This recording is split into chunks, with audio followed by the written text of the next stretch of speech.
Kau berkuasa atas kehidupan kami. Kami meminta ampun Tuhan.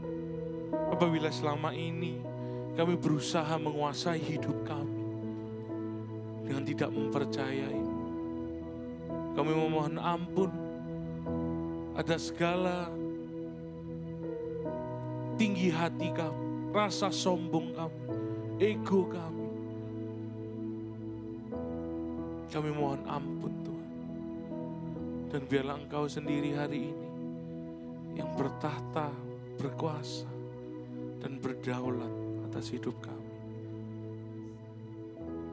Pakai hamba-Mu yang terbatas ini Tuhan. Hamba-Mu penuh kekurangan. Tapi hamba-Mu percaya Engkau sendiri yang berfirman lewat lidah bibir hamba-Mu. Dan biarlah hati kami Kau jadikan lahan yang gembur, tanah yang subur, agar apapun benih yang hari ini ditanam, Engkau sendiri yang memberi pertumbuhan. Terima kasih, berbicaralah dalam hidup kami. Di dalam nama Yesus, kami sudah berdoa. Amin. Tetap berdiri. Christians, kita akan langsung baca di 1 Samuel 24. Thank you, tim Praise and Worship. Keren, Chandra hari ini MD pertama. Kasih tepuk tangan buat Chandra. Yes. Terima kasih tim PAW keren. Kita langsung baca di 1 Samuel 24 ayat ke-1 sampai ke-8 ya. 1 Samuel 24 ayat 1 sampai 8. Kelihatan ya? Sudah kingdom banget nih desainnya ya kan? Oke, kita baca sama-sama 1 Samuel 24 ayat 1 sampai 8. 3, 2, 1. Daud pergi dari sana lalu tinggal di kubu-kubu gunung di En-Gedi. Ketika Saul pulang sesudah memburu orang Filistin itu, diberitahukanlah kepadanya demikian. Ketahuilah Daud ada di padang gurun En-Gedi. Kemudian Saul mengambil 3.000 orang yang terpilih dari seluruh orang Israel, lalu pergi mencari Daud dan orang-orangnya di gunung batu kambing hutan. Ia sampai ke kandang-kandang domba di tepi jalan. Di sana ada gua dan Saul masuk ke dalamnya untuk membuang hajat. Tetapi Daud dan orang-orangnya duduk di bagian belakang gua itu. Lalu berkatalah orang-orangnya pada Daud, telah tiba hari yang dikatakan Tuhan kepadamu. Sesungguhnya aku menyerahkan musuhmu ke dalam tanganmu. Maka perbuatlah kepadanya apa yang kau pandang baik. Maka Daud bangun lalu memotong punca jubah Saul dengan diam-diam. Kemudian berdebar-debarlah hati Daud karena ia telah memotong punca Saul.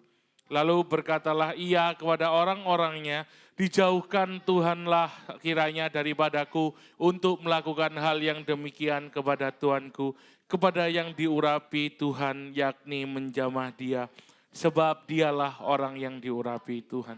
Dan Daud mencegah orang-orangnya dengan perkataan itu.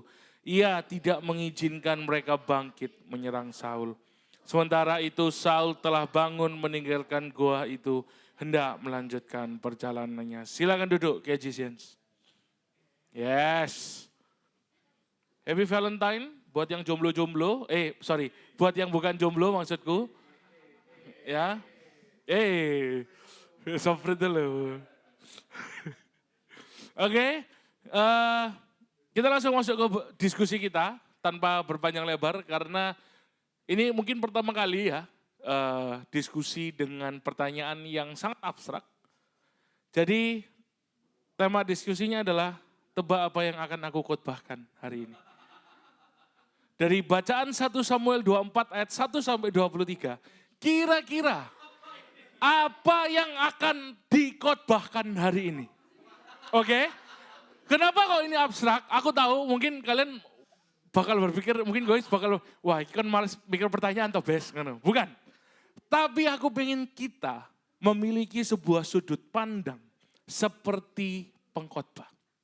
Jadi ini sekaligus melatih diri kita untuk ya menjadi pengkhotbah. Ini bukan alasan sumprit.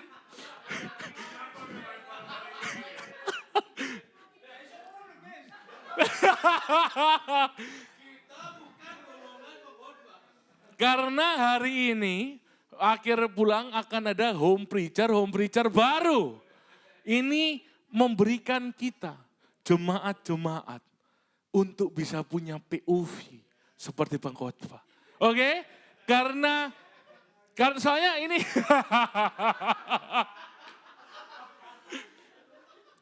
ini aku bukan spontan. Asli. Karena udah didesain kan, nggak mungkin aku spontan. Ini aja wis. Ya, jadi langsung ya seperti biasa Kohis, Doni, Koruben, Andre. Ya, bagi secara komsel silahkan kursi boleh dipindah. Ini mungkin untuk kayak Kohis, ini untuk untuk Doni, komselnya Doni. Oke, aku ini ya, biar adil kita akan undi. Ya, siapa duluan? Oke. Siap? 3, 2, 1. Oke, kelompoknya Dante dulu.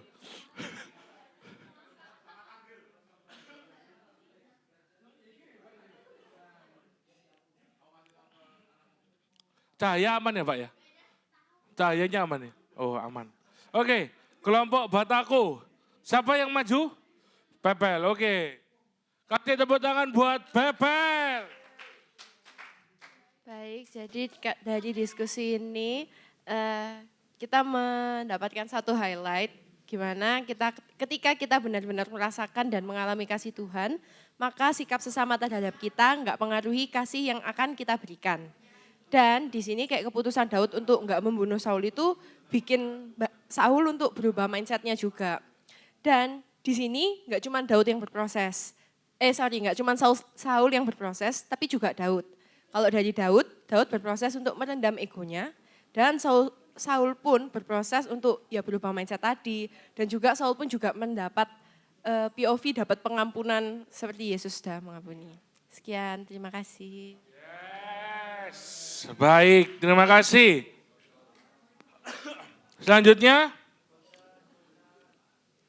kita lagi ya, undi lagi ya. 3, 2, 1. Oh di sini. Silakan. Siapa ya? Joketi. Joketi pulang magang dia. Sudah enggak magang, Rek.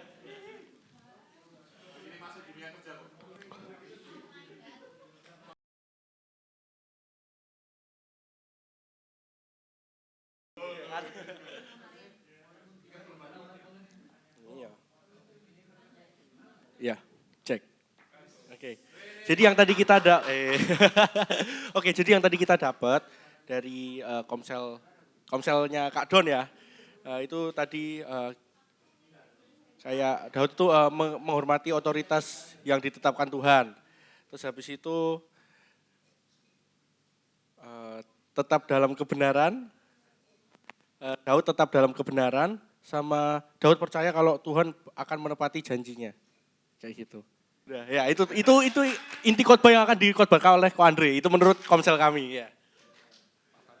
Terima kasih Jaketi. Oke, dari komsel klub siapa? Audrey boleh berdiri. Dari komsel Koi siapa? Koko Chan boleh berdiri. Silakan berdiri. Sweet. Oke. Batu gunting kertas saya. Oke ya. Satu kali, aku hitung 1, 2, 3, langsung keluar, langsung menang. Ya kan begini kan. Apa? Yang menang yang duduk. Berarti yang kalah yang ngomong. Oke, siap? 3, 2, 1. 1. Oke, berarti Audrey duluan, silakan. Yeay. Oke. Kalau dari Komsel Club ada beberapa highlight ya. Mungkin kita lebih bahasnya itu enggak dalam poin-poin bullet point gitu bukan. Tapi yang kita blocking. Yes. Selamat datang. Oke. Tapi aneh loh. Oke. Kalau dari apa yang akan dikhotbahkan hari ini mungkin salah satunya gimana sih caranya kita mengingatkan orang yang diurapi sama Tuhan tapi menyimpang gitu. Terus juga eh, kenapa sih kok Daud itu nggak mau bales? Apakah itu karena kasih dan kasih yang bagaimana yang membuat sampai Daud pun dalam perfect chance, perfect setting seperti itu, dan for the record Daud pun ini kan juga sudah dia pun itu kan punya skill berperang gitu loh. Bukankah dengan pengenalannya dia kepada Saul itu menjadikan dia itu sangat suitable untuk saat itu juga langsung mengeksekusi. Tapi kenapa enggak dieksekusi? Kayak gitu. Dan loh ya kan apa yang akan dikotbahkan? Tugasnya kan kamu yang khotbah. Nah terus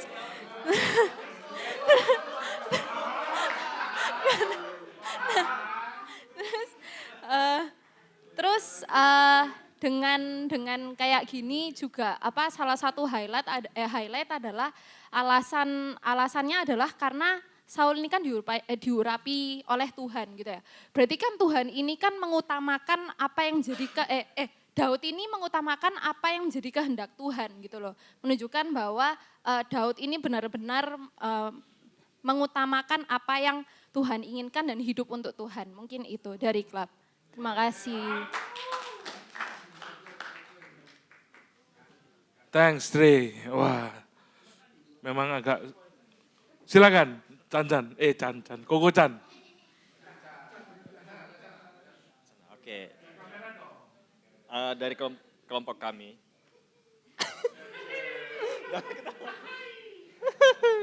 Yang dari kelompok kami singkat saja. Yang akan dikhotbahkan sama Ko Andre yaitu tentang mengampuni musuh yang didasarkan oleh takut akan Tuhan. Terima kasih. Singkat, padat, jelas. Oke, boleh kembali ke tempatnya masing-masing. Oh, sudah selesai. Sudah selesai. Oke, silakan boleh dikembalikan kursinya masing-masing. Boleh kasih tepuk tangan untuk kalian semua.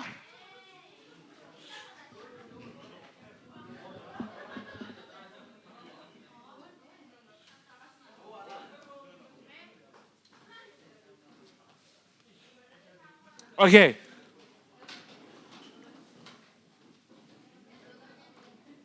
Langsung diisi aja enggak apa-apa. Kalau enggak bawa tas, enggak bawa apa, cuman bawa diri aja langsung diisi boleh.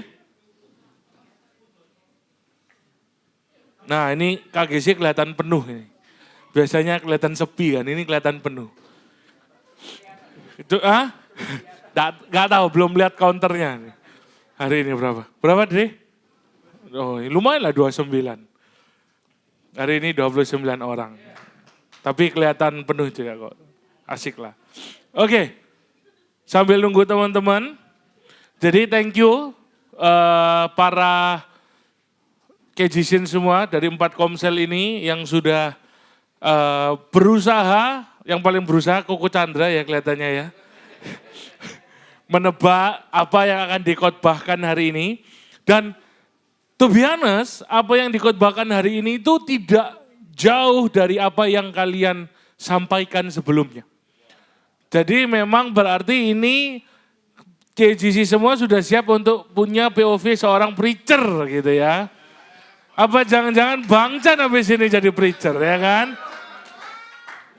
Gantiin posisinya Dante gitu ya. Selama ini kan yang dipanggil pastor cuma Dante.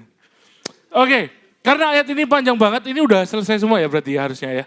Jadi karena ayat ini panjang banget dan waktuku sedikit ya, aku akan berikan quick recap dari ayat-ayat ini. Di mana Daud di sini, di konteks ayat ini, itu sudah dinubuatkan untuk menjadi seorang raja Israel. Ya, jadi Daud di sini itu sudah dinubuatkan untuk menjadi seorang raja Israel. Padahal ketika nubuatan itu disampaikan, Saul ini masih menjadi raja pada saat nubuatan itu terjadi. That's why Saul bersama 3.000 prajurit atau orang-orang terbaiknya itu pergi untuk mengejar sekaligus membunuh Daud. Daud bersama 600 orang itu kabur. Kasarannya kalau kita boleh lihat, kalau pakai bahasa sekarang itu namanya kabur terbirit-birit ya. Benar-benar kabur sampai literally Wis pokoknya tujuan hidupnya adalah kabur gitu. Singkat cerita, ketika Daud kabur, dia ada sebuah gunung gitu, dan di sana ada kayak gua, scene-nya adalah gua. Kalau di gunung berarti air gampang, makanan atau tumbuh-tumbuhan, hewan ataupun apapun lah, itu gampang juga. Karena basically kalau secara research, NGD ini adalah hutan yang vibes-nya itu tropis. Ya. Jadi bayangin. Jadi baca Alkitab sambil dibayangin itu paling enak. Banyak air, banyak makanan dan lain sebagainya. Tiba-tiba Saul beserta 3.000 orang itu datang. Wow, kalau di hutan, bayangin 3.000 orang. Akhirnya berasumsi pakai kuda, kayak nggak mungkin jalan kaki gitu. Berat gitu kan.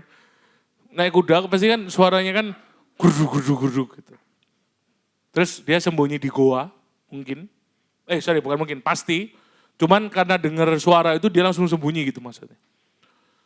Singkat cerita, Saul ini katanya blood ngesing guys. Juri. Serius, karena di sini apa yang dilakukan Saul itu Saul boker guys. Saul literally boker. Nih bayangin ya, orang paling vulnerable itu pas dia lagi boker. Orang lagi boker itu paling vulnerable. Dan Saul pada saat itu paling vulnerable. Dia di posisi yang paling gak enak. Aduh. Sama-sama katakan, nggak bercanda ya. Saul di momen ini, itu poinnya sangat-sangat lemah. Dan sebenarnya kalau kita lihat dari sisi Daudnya, Daud ini punya 1.000 alasan untuk membunuh Saul. Saul bukan orang yang baik. Beda kalau yang boker itu Samuel gitu. Kan Saul, Samuel, Daud ini kan satu timeline cerita ya. Satu universe gitu. Berusaha jadi anak Gen Z kan. Nah, mereka ini, Saul ini bukan orang yang baik. Bukan orang yang punya, oh enggak lah, ngapain bunuh orang itu, enggak. Saul itu bunuhable. Hitable. Kenapa? Ya bayangin Saul ini kejam bos. Bengis. Walaupun kaya ya. Tapi Saul ini enggak ada baik-baiknya. Ditambah lagi, buat Daud sudah tahu apa janji Tuhan buat dia. Dan Saul, kasarannya ya, itu menjadi penghalangnya Daud kan.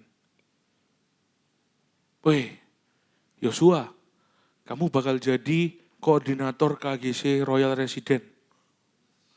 Tapi Kois masih jadi koordinator, berarti penghalangmu siapa? Loh, berambisi ternyata. Itu bisa. Pun sama. Kamu akan menjadi Raja Israel. Tapi Saul pas itu masih jadi Raja Israel.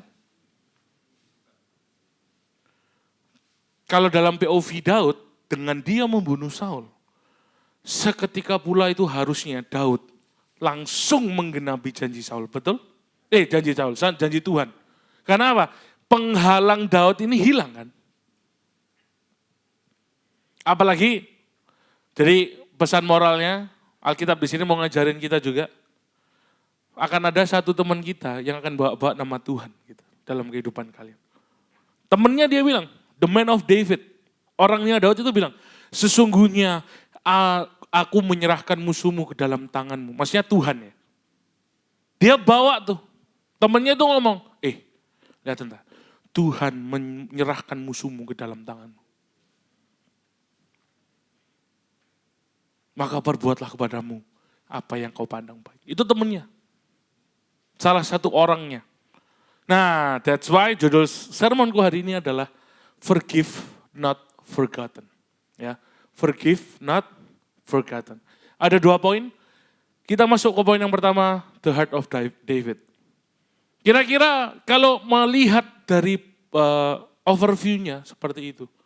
Kalau kita jadi Daud, kira-kira apa yang kita lakukan?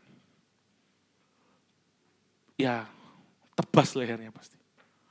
Kalau aku jadi Daud, udah pasti aku bunuh si Saul ini. Ini bayangin ya, sama orang yang rese aja aku udah naik pitam kan gitu.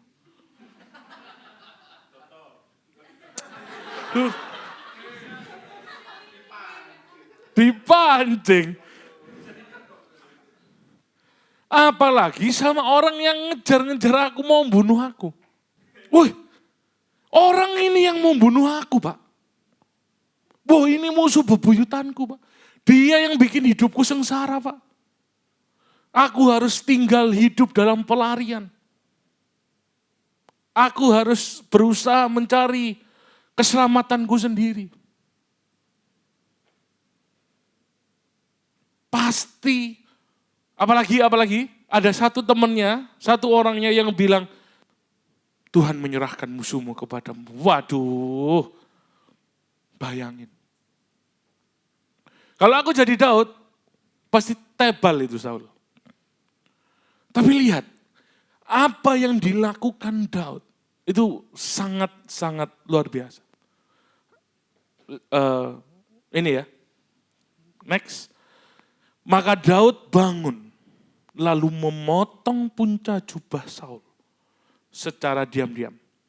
Kemudian berdebar-debarlah hati Daud, karena ia telah memotong punca jubahnya Saul.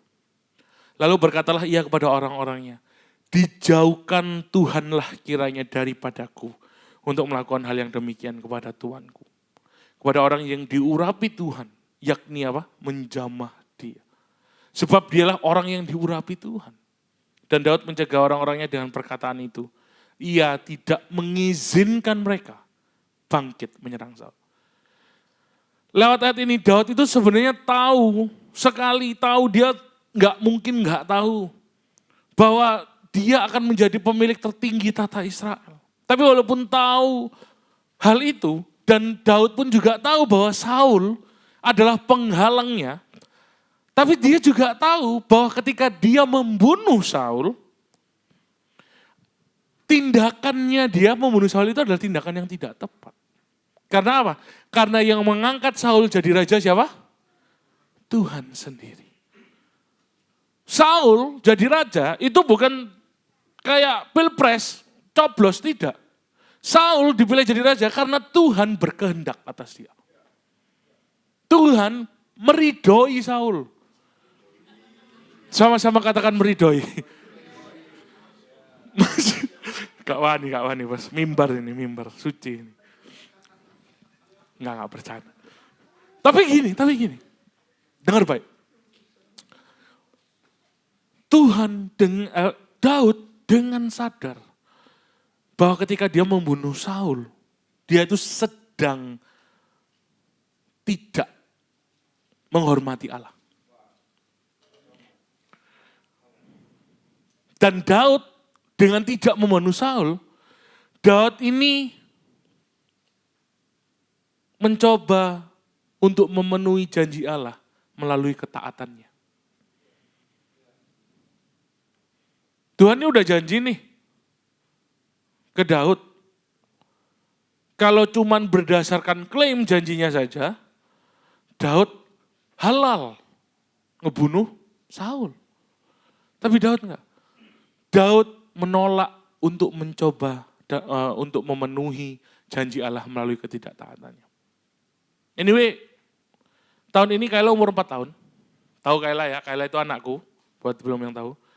Dulu aku itu jujur nggak pernah mengerti maksud Yesus. Yesus pernah bilang kan, punyalah iman seperti anak kecil, kan begitu. Aku itu nggak ngerti itu seperti apa. Nah kemarin ketika aku membuat skrip ini, Kayla ini tiba-tiba datang ke aku minta permen. Aku sama Vivi ini selalu ngajarin Kayla bahwa semua itu butuh proses, butuh waktu. Walaupun bapaknya nggak sabaran, tapi aku masih kepingin anakku lebih baik dari aku. Jadi aku kasih Kayla Sabaro. Aku ingat banget itu jam 7.12. Jadi aku janji sama Kayla. Jadi setiap kali khotbah aku tuh selalu dapat Yupi. Ya, kayak hari ini itu ada Yupi di sebelah situ, nah itu Yupiku. Oke, jangan diambil ya. Nah, kebetulan terakhir khotbah aku 3 bulan yang lalu, itu dibeliin sama Koma kalau nggak salah. Yupin itu yang besar. Wih aku happy, kenapa? Karena itu kan 1 biji satu gini. Jadi ketika pas aku buka, Kayla aku nggak langsung nyawuk terus entek Yupiku, enggak. Nyawuk. Nah, dia ngambil Yupi itu 1, dari 3 bulan itu masih ada sampai hari ini. Dia ambil 1, dia datang ke aku, Dedi mau permen gitu. Terus aku bilang, oke Kayla, nggak apa-apa makan permen. Kamu ambil kursimu sini, duduk sebelah Dedi. Dedi mau ngerjain khotbah, tunggu 3 menit. 3 menit itu dia kan sudah mulai bisa baca angka tuh. 1912 pas itu. Tunggu 1915, nanti Dedi kasih. Dia ambil permennya, dia sudah ambil permen, dia ambil kursinya, dia duduk di sebelahku, cuman duduk dan dia nggak mau ngapa-ngapain. Oke?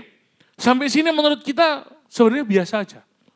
But for your information, Kayla itu sebenarnya orangnya yang pintar akal. Dia bisa ngambil permen itu sendiri. Ya kan? Dia duduk tunggu itu, dan dia terus nggak melakukan apapun selama 3 menit. Kalau kalian tahu Kayla, kalau Kayla nggak bisa melakukan sesuatu, dia akan putar otak untuk melakukan dengan cara yang lain. Dan mungkin anak-anak banyak seperti itu. Kayla tidak minta lagi ke Vivi. Kalau dia nggak mau nunggu, dia akan minta ke Vivi. Mimo, minta permen, katanya Dedi boleh. Kan aku sudah bilang boleh kan, cuman dia potong aja kan. Atau dia bisa pergi lari lagi ke kulkas, ngambil permen baru, mintain Mimo bukanya, mamanya bukain. Tapi dia enggak. Kenapa? Dia duduk diam di sebelahku. Aku lagi ngetik khotbah. Padahal ngetik khotbahku ya sebenarnya aku lagi nunggu waktunya aja kan. Kan enggak mungkin juga 3 menit kita fokus terus buyar. Wah males pasti aku ngetik lagi. Seret. Udah 3 menit baru tak kasih. Nah pertanyaannya kenapa? Kok Kayla bisa duduk diam? Karena sesimpel dia percaya sama janjiku. Dia percaya ketika itu sampai di 19.15, aku akan dapat permen dari Dedi. Jadi dia tidak perlu mencari janji yang lain. Dia nggak perlu untuk apa ya cara ngingetin janji Dedi ya. Apa aku tak nyapu ngepel lah? Nah. Dia hanya duduk diam menungguku. Nah pertanyaannya, seberapa banyak dari kita ini yang mengerti janji Tuhan sama dalam kehidupan kita.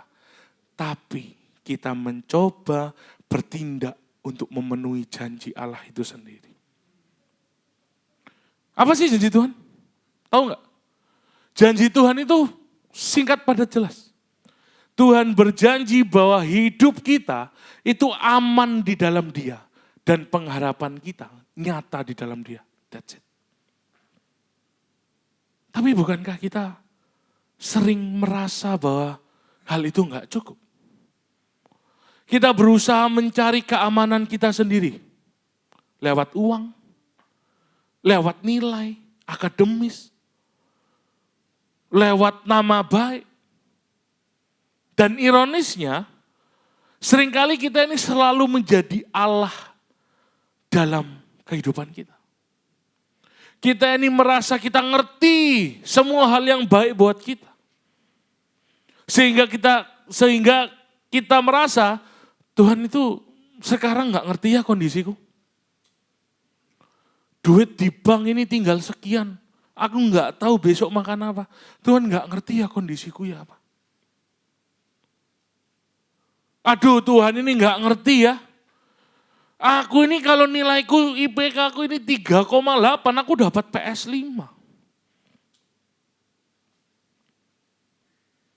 Kadang kita sering ngejudge Tuhan nggak ngerti sama hidup kita.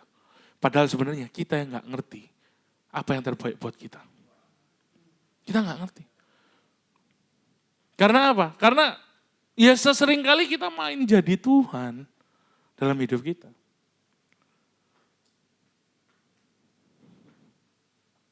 Dan pada akhirnya, ketika hal yang menurut kita baik itu tidak datang sama hidup kita, kita mikirnya, gak Tuhan-Tuhan, gak gereja-gerejaan, kita kecewa sama Tuhan. Padahal bisa jadi kalau Tuhan kasih hal yang baik menurut kita tapi buruk di mata Tuhan, kita akan menjadi pribadi yang luar biasa, tidak karuan. Doko, tapi masalahnya temanku itu, ya, atau orang-orang gerejaku itu, dia bukan Kristen. Kok orang-orang gereja kok bukan Kristen, sorry. Orang-orang di sekitarku itu, dia bukan Kristen loh, kok. Tapi dia udah mencapai ini, mencapai itu. Lihat kok. Temanku loh, dia lulus kuliah langsung dapat kerja kok. Aku lulus kuliah udah ponjol 3 tahun, gak kerja-kerja kok. Atau, itu loh lihatan anaknya si siapa itu, sudah mau merit. Lihatan, pas udah mau merit, dia udah punya rumah. Aku mau merit hari ini tuh aku gak punya rumah kok. Let me tell you guys, ketika kita terus membandingkan diri kita dengan sesama kita, berarti iman kita kepada Yesus itu perlu dipertanyakan. Karena kalau seandainya kita percaya sama Tuhan, kita hanya perlu apa? Setia mengerjakan apa yang Tuhan sudah percayakan sama kita. Kamu dipercayain duit 100.000 dalam rekeningmu, atau 100 juta dalam rekeningmu, kamu dipercayain IP bagus, atau IP jelek, tapi kalau kamu udah gak belajar IP jelek ya itu gak usah ngomong Tuhan ya. Itu kamu sendiri tuh yang gak setia begitu kan. Tapi kalau misalnya kamu sudah belajar mentok tapi IP-mu masih gak atau kamu sudah kerja giat, rasanya lek tukang becak aku ngontel sampai gewemper sikil kuku, tapi kamu gak kaya-kaya, let me tell you. Kerjakan apa yang Tuhan sudah percayakan sama kamu sekarang. Gak usah ngeklaim janji-janji Tuhan. Lihat Mercy, dalam nama Yesus, aku klaim janji Tuhan. Gak usah. Lihat nilai ulangan temennya bagus, terus ditumpangi tangan, dalam nama Yesus. Janji Tuhan, aku pintar, akan menjadi terang. No. Gak perlu ngeklaim janji Tuhan. Nggak perlu bahkan kita ini mempertanyakan.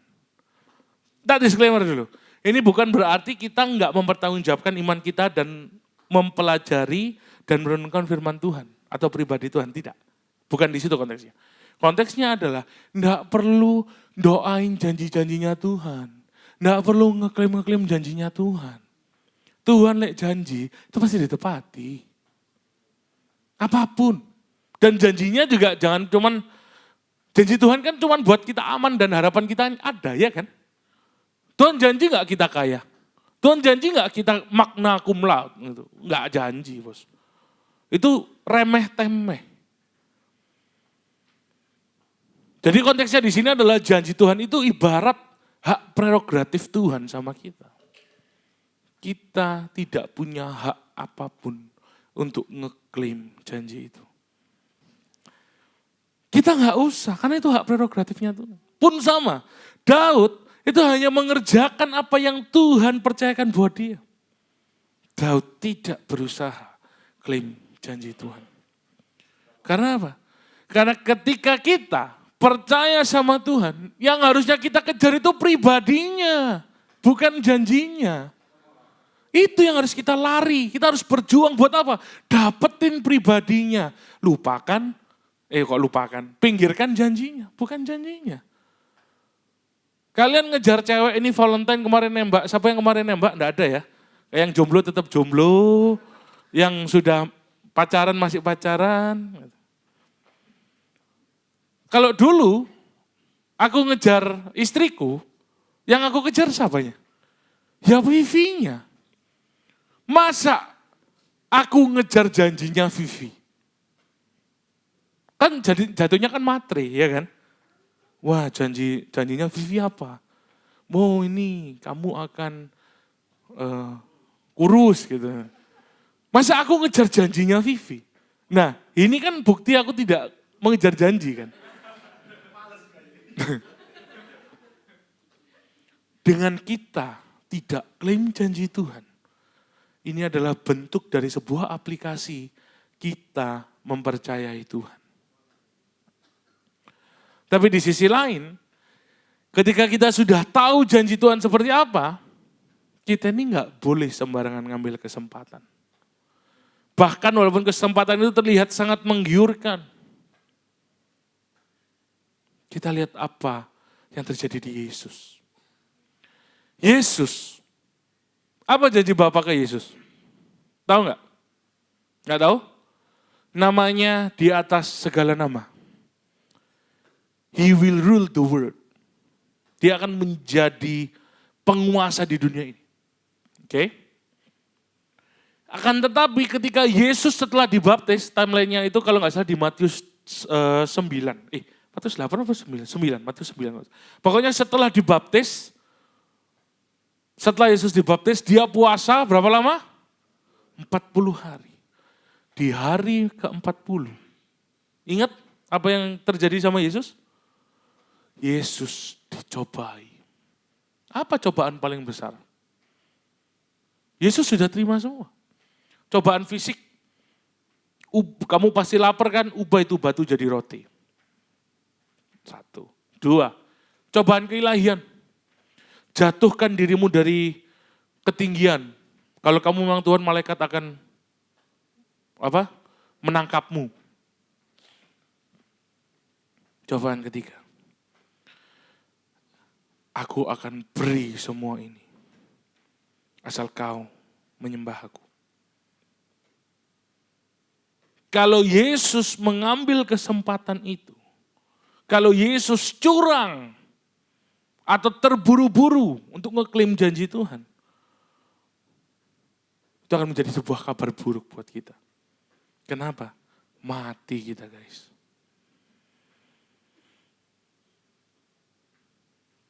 Ketika iblis menawarkan sebuah kekuasaan mutlak di depan Yesus, Yesus enggak ngambil. Kenapa? Pun sama dengan Daud, sejengkal lagi tuh. Tapi Daud enggak ngambil. Kenapa? Karena baik Daud maupun Yesus, mereka menjadikan Allah adalah dasar dalam kehidupan mereka. Kalau seandainya mereka tidak menjadikan Allah adalah pondasi utama hidup mereka, sudah pasti baik Daud maupun Yesus itu pasti akan ngambil kesempatan itu. Nah sekarang pertanyaannya, di manakah posisi Allah dalam kehidupan kita saat ini? Apakah Allah benar-benar menjadi dasar hidupmu? Atau Allah hanya menjadi pelengkap dalam hidupmu? Nih aku kasih tanda. Untuk merenungkan kira-kira posisi Tuhan di mana. Nih tandanya begini. Apabila kita masih mendikotomikan kehidupan kita. Mendikotomikan itu membagi. Ya, jadi dua.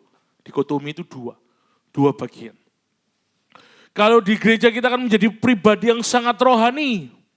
Kesandung dikit jebret, oh haleluya gitu kan. Tapi kalau di kerjaan ada peluang dapat cuan banyak. Tapi korupsi sikatlah. Yang penting cuan. Lumayan kan? Bisa nambah-nambah donasi kas KGC. Ya itu cara cuci uang ya. Atau gini, ada peluang nih dapat nilai bagus. Skripsi, wah. Joki ini bab 1 sampai 5 pasti minimum A. Sikat wes. Kan lumayan bisa jadi kesaksian. Weh, Andre skripsi ini A. Gitu. Joki tadi 1 sampai 5 gitu kan. Jadi indikatornya di sana. Ketika kita masih mendikotomikan hidup kita, berarti hidup kita masih menjadikan Allah sebagai topping dalam kehidupan kita. Tapi kabar baiknya buat kalian, buat kita yang masih menjadikan Tuhan topping, kabar baiknya di sini. Masih ada kesempatan untuk kita bisa berubah.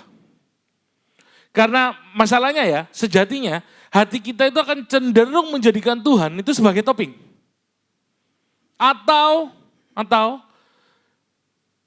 menambahkan sesuatu untuk menjadikan kita dalam tanda kutip suci. Itu kecenderungan hati manusia. Karena apa? Sekali lagi, the problem of the heart is the heart of the problem.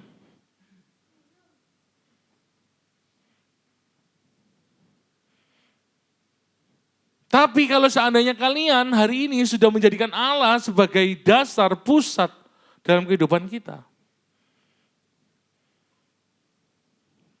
Jangan berpuas diri. Jangan sombong. Kenapa?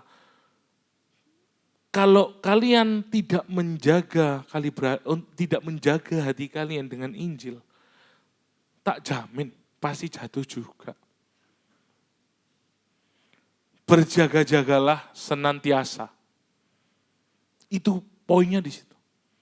Nah, balik lagi ke kehidupan Daud. Karena Daud telah menjadikan karena Daud telah menjadikan Allah sebagai landasan hidupnya, secara otomatis hidupnya berbuah. Nah, hidup berbuah itu gini, ini yang biasa mispersepsi ini, apalagi gereja-gereja karismatik ya. Hidup berbuah itu bukan diindikasikan dengan kita berjalan dari kemenangan demi kemenangan. Bukan diindikasikan dengan terobosan demi terobosan. Wow, kalau gereja diomong berbuah itu mengalami pertumbuhan jemaat, bukan. Indikatornya bukan di situ. Tapi indikator hidup berbuah itu ditandai dengan adanya apa? Kasih yang meluap-luap dari hati. Itu berbuah. Kalau kalian ngomong pertumbuhan jemaat itu adalah sebuah buah, lebih baik kita datang ke tempat konser. Cari, bikin lighting yang bagus, artis yang menarik, jemaat datang. Mending ke konser, lebih bagus. GPCC aja main di Synchronized Fest. Datang ke konser. Kalau hidup kita ingin berkemenangan demi kemenangan, enggak usah ke gereja. Cari motivasi-motivasi, tung de semua ringin misalnya. Pasti menang itu hidupmu. Lihat tuh Fasa, lihat siapa tung de semua ringin. Awalnya, enggak ada bukan siapa-siapa, tapi dia berhasil kan. Tekniknya ya pengambilan, tapi bukan di gereja. Nah, ini salah satu keuntungan khotbah onsite, jadi khotbah kalian tidak di-cut-cut ya, live uncut ya. Itu hidup berbuah. Kita lihat alasan lain di mana Daud tidak membunuh Saul karena ada kasih yang meluap-luap dari dirinya, dari hatinya ke Saul. Kita lihat di ayat 10 sampai 11. Lalu berkatalah Daud kepada Saul, mengapa engkau mendengarkan perkataan orang yang mengatakan sesungguhnya Daud mengikhtiarkan celakamu. Ketahuilah pada hari ini matamu sendiri melihat bahwa Tuhan sekarang menyerahkan engkau ke dalam tanganku di gua itu. Ada orang yang telah menyuruh aku membunuh engkau, tetapi aku merasa sayang kepadamu karena pikirku aku tidak akan menjamah doanku itu sebab dialah orang yang diurapi Tuhan. Daud tidak menjamah Saul bukan hanya karena dia takut melanggar hukum Tuhan. Tetapi juga karena Daud itu mengasihi Saul. Walaupun bisa dikatakan Saul ini adalah musuh Daud, tapi lihat, Daud ketika mengkonfrontir Saul di ayat ini, Daud mengerti bahwa alasan untuk Saul membunuh dia itu datangnya dari dirinya sendiri. Paham sampai sini? Tapi Daud memakai kata ganti orang lain. Lihat nih, ayatnya 10. Daud itu ngerti, yang bikin Saul mau bunuh dia itu karena insecurity-nya Saul. Tapi Daud mengkonfrontir Saul dengan lihat nih, mengapa kau mendengarkan perkataan orang-orang? Nangkap gak? Aku tahu Andriano ini sorry guyonan ya. Andriano ini bagiku nih misalnya. Buat aku ini kacamatanya Andriano ini gak cocok. Tapi aku bilang, jalani Chandra, jalani orang-orang. Kenapa? Karena aku mau menjaga hatinya Andriano. pun sama, Daud sama. Daud tidak mengkonfrontir langsung, kamu, enggak. Kenapa Tuanku mendengar perkataan orang lain? Karena dia mau menjaga hatinya Saul, itu kasih. Paham enggak? Paham ya? Semoga ini enggak bulat, karena aku ketika nulis skripnya ini susah banget aku nulisnya gimana. Daud itu menegur Saul dengan kasih. Di sini Daud sedang menggenapi tulisan Mazmurnya sendiri. Kasih menutupi segala dosa. Tapi lebih daripada itu, Daud tidak menjamah Saul karena dia mengerti isi hati Tuhan. Daud bukan hanya tidak membunuh Saul. Lihat nih, Daud itu bukan hanya nggak bunuh, tapi dia ngelindungi Saul. Jangan bergerak. Hilang. Jangan bergerak. Nih.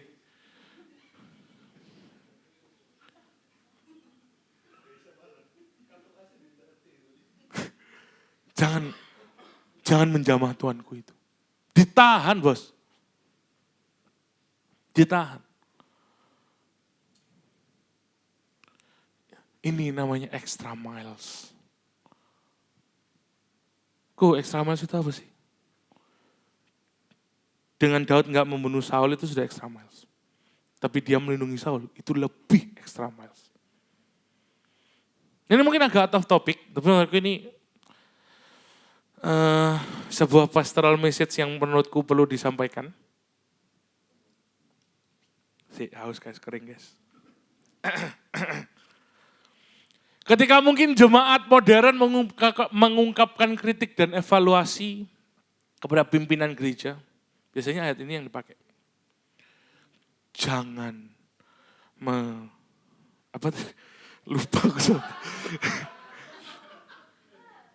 jangan menjamah orang yang diurapi Tuhan. Biasanya ini yang dipakai. Gas ya? Boleh ya?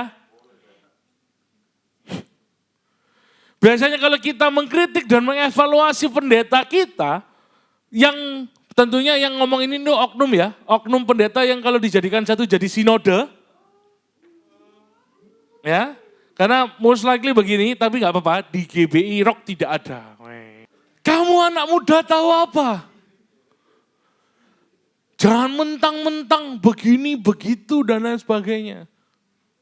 That's why, Kejisians, hormati pastormu seperlunya saja. Ojo mbok jendol kepala ya kurang ajar iku jenenge. Ya toh? Hormati seperlunya. Nggak usah dikit-dikit. Minjem no. Pastor terus bu ngene. Nggak usah. Nggak usah. Hormati pastormu seperlunya. Ini aku minjem dari khotbahnya Kois tadi siang. Seperlunya itu bagus menurutku. Seperlunya maksudnya apa? Ojo mbok jendol ndase, ojo mbok jegal, gak usah. Kami ini kan sama-sama manusia. Toh kalian ini bukan kepunyaan kita. Kalian ini kepunyaan Tuhan. Kami tidak memiliki kuasa atau superioritas akan diri kalian. No. Kami mau ngomong sampai mulutku berbusa, mulutnya Kois berbusa. Sampai diare atau gimana, hidupnya kalian. Kita nggak punya apa-apa, nggak punya kuasa. Karena apa? Kalian hanya milik kepunyaan Allah saja. Nah, tapi ketika kami salah, ya teguran bos, evalen. Wah, gak wani ku Andre lek ngamuk, medeni, gak iso ngeval ku Andre, evalen. Lek aku ngamuk ngomong aku his, ngamuk mana ngomong aku den, ngamuk mana berdoa ya. Barangkali sudah ketemu sama empunya hidup gitu kan. Salah tegur, eval. Karena setiap evaluasi kalian itu membangun iman kami. Bukan hanya membangun pikiran kami, no. Iman kami pun dibangun. Dia Daud juga. Ketika Daud melakukan ini semua, sadar gak? Daud itu mengkonfrontir pemimpinnya. Saul itu pemimpinnya Daud. Tapi Daud apa? Mengkonfrontir. Justru apa? Justru ada sebuah hal yang sangat berharga yang terjadi. Baru kita masuk ke poin 2, love cover all sins. Langsung baca ayat 17. Setelah Daud selesai menyampaikan perkataan itu kepada Saul, berkatalah Saul, suara mukah itu ya anakku Daud. Sesudah itu dengan suara nyaring, menangislah Saul. Sebagai info, Daud ini, kenapa kok di sini dibilang anakku? Karena sebenarnya Daud ini mantunya Saul. Bapaknya Daud itu namanya Isai. Ya. Ini tuh mantunya. Jadi pesan moralnya kalau kalian suatu saat menikah terus berantem sama mertuamu, potong jumba hijau. Maka kau akan dianggap anak. Enggak ya?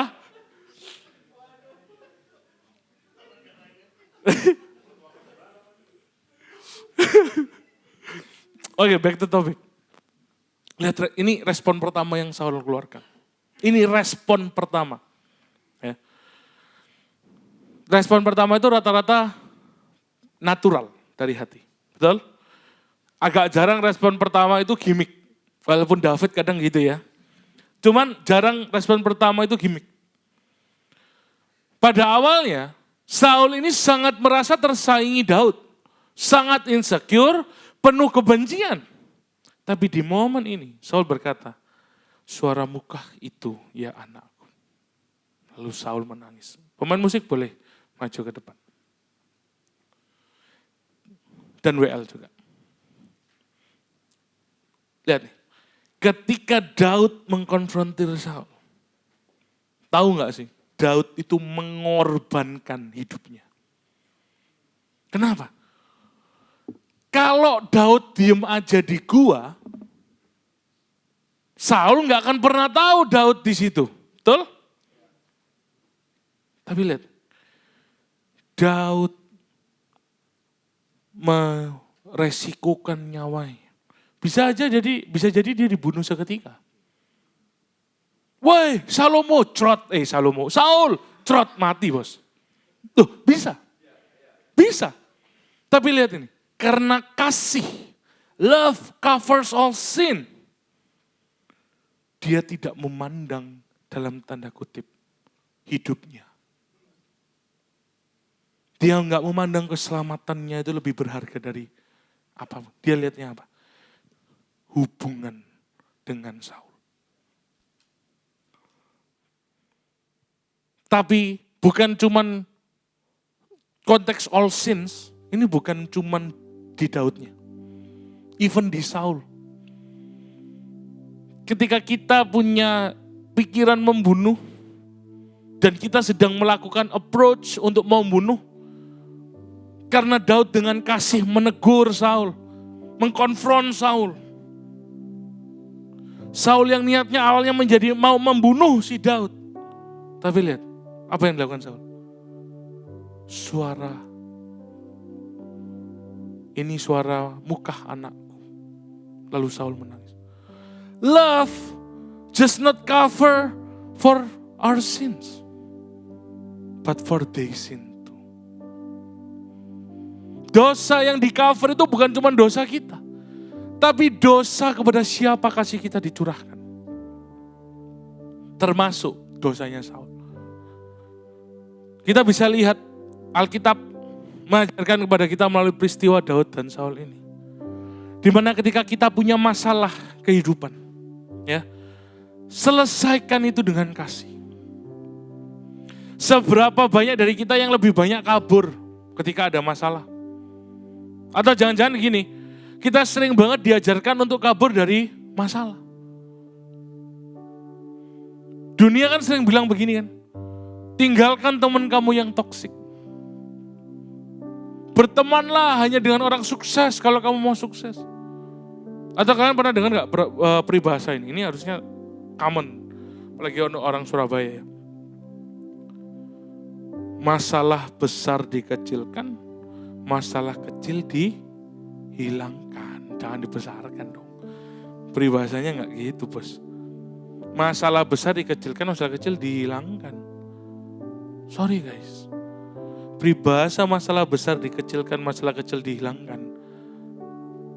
Ini adalah peribahasa yang salah. Mau masalah besar, mau masalah kecil, selesaikan. Kita selalu kabur dari masalah. Wis anggap aja itu gak ada. Aku sungkan, gak wani aku. Padahal masalahnya besar. Oh sini korupsi. Sat. Gak wani. Dia kan koordinator. Ministry mana? Ada masalah gak diselesaikan. Atau mungkin ada orang yang tersinggung sama kita. Sama Kikis misalnya. Aku sama Kikis misalnya. Gak wani ku. Gembala MCP ku iku. Gak wani aku konfront. No. Mulai hari ini ada budaya baru yang harus kita kerjakan. Kalau ada masalah, selesaikan masalah. Konfront. Klarifikasi. Kalau ada temanmu yang toksik, rangkul kelemahannya. Sampaikan kebenarannya. Jangan ditinggal. Apakah Kristus mengajari kita untuk ketika ada pendosa kita tinggalkan dia? No. Apa yang Kristus ajarkan? Kristus mengajarkan untuk apa? Kita merangkul dia. Karena apa? Karena dengan menyelesaikan masalah, kita itu sedang memperbaiki hubungan kita. Restoring relationship itu berbicara tentang bagaimana Tuhan juga merestorasi hati kita. Di saat Tuhan merestorasi hati kita, ada hati Tuhan yang sedang ditransfer, diimpartasikan kepada hati kita. Dan juga kepada hati sesama kita. Oh sorry, tapi jujur berat banget deh buat ngampuni.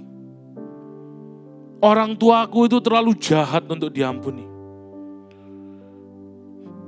Pemimpin gerejaku itu terlalu sulit untuk diampuni.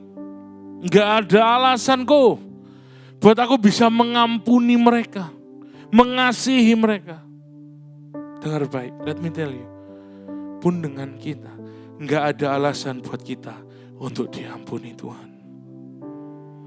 Karena bukankah sebenarnya kita manusia ini juga adalah musuhnya Allah, seterunya Allah. Tuhan tidak memiliki alasan untuk mengampuni kita. Kita ini terlalu maaf ya, ini enggak tak downgrade ya. Mau ditit juga enggak apa-apa. Maaf, kita ini terlalu bangsat. Terlalu bengis, terlalu licik, terlalu manipulatif. Dan itu yang membuat seharusnya tidak ada satu hal pun alasan Tuhan mengampuni kita. Kan tetapi seperti Daud mengampuni Saul. Apa dasarnya? Karena ada kasih yang meluap-luap itu. Pun sama kita, manusia. Kita diampuni karena Tuhan mengasihi kita. Daud mengampuni Saul dengan dasar kasih. Diampuni dulu, baru dikasihi. Tapi Tuhan enggak, kita dikasihi dulu. Makanya diampuni. Kita baca Yohanes 3 ayat 16. Mari sama-sama kita bangkit berdiri.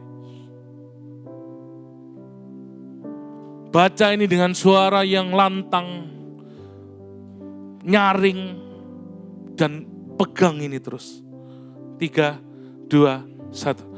Karena begitu besar kasih Allah akan dunia ini, sehingga ia telah mengaruniakan anaknya yang tunggal, supaya setiap orang yang percaya kepadanya tidak binasa, melainkan beroleh hidup yang kekal. Silakan duduk kembali. Karena kasihnya yang begitu besar, Tuhan menghapus semua dosa kita melalui penebusan Kristus. Tuhan tidak memandang lagi kepicikan hati kita. Tuhan gak pandang lagi kebengisan hati kita. Ini bukan berarti Tuhan lupa ya sama dosa kita ya. No, He still remember Until now. Akan tapi Tuhan, masalahnya gini, Tuhan gak lupa, tapi amarah Tuhan itu ditumpahkan ke yang lain. Itu yang kadang kita lupa. Yesuslah yang menjadi tumpahan amarahnya Tuhan. Lihat, kalau Daud sama Saul, ketika hubungan mereka direstorasi, gak perlu ada pertumpahan darah di sana. Tapi ketika hubungan kita sama Tuhan direstorasi, dibutuhkan darah Yesus untuk menebuskannya, untuk mendamaikan. Inilah yang harusnya menjadi dasar dan motif utama kita, di mana Kristus telah menjadi pendamai kita dengan Allah, merestorasi hubungan kita dengan Allah. Pun kita juga harus merestorasi hubungan kita dengan apa? Dengan orang sesama kita. Entah orang tua kita, kayak teman kita, sahabat kita, kakak adik kita, saudara kita. Buat kamu yang hari ini masih tidak merestorasi hubunganmu, pulang dari sini, restorasi hubungan. Kamu yang mungkin masih kepahitan sama temenmu, sama orang tuamu, sama saudaramu. Ingat, Kristus harusnya kepahitan sama kamu. Kristus harusnya marah sama kamu. Tapi apa? Kristus menyelamatkan kamu, mendamaikan kamu. Bukankah dengan kita mendamaikan hubungan kita, merestorasi hubungan kita, ini adalah perwujudan dari kasih yang sejati. Kasih Tuhan. Kita kemarin habis Valentinean kan, habis kasih sayangan kan. Kristuslah Valentine kita yang pertama dan yang sejati.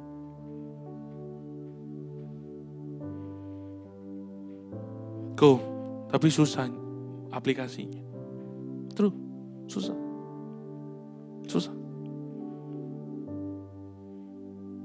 Mengampuni orang yang bersalah kepada kita ini susah.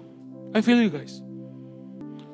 Forgive, not forgotten. Itu berbicara tentang bagaimana refleksi kasih Tuhan yang sebenarnya kepada kita.